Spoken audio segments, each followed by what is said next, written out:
Just I would like to share with you a small thing, friends.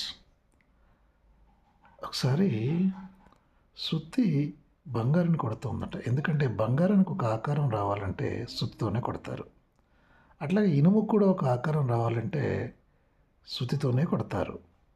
రెండింటిని కొట్టేది ఇనుప సుత్తినే.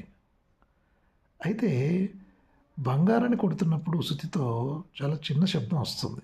కానీ అదే సుత్తితో ఇనుమును కొడుతున్నప్పుడు చాలా పెద్ద శబ్దం వస్తుంది.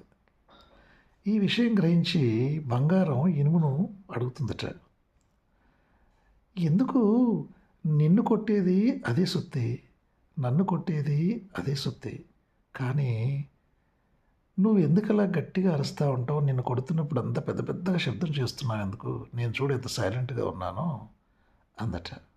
అప్పుడు ఇనుము అందట,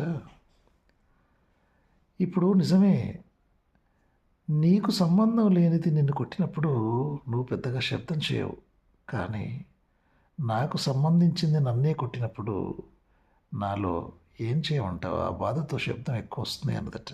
అంటే లోకులు ఎవరో మనల్ని కొట్టినప్పుడు మనం పెద్దగా పట్టించుకోం, కానీ మన వాళ్లకు, మనకు చెందిన వాళ్ళు, మనకు సంబంధించిన వాళ్ళే మనల్ని కొట్టినప్పుడు ఆ బాధ తట్టుకోవడం చాలా కష్టం అందట.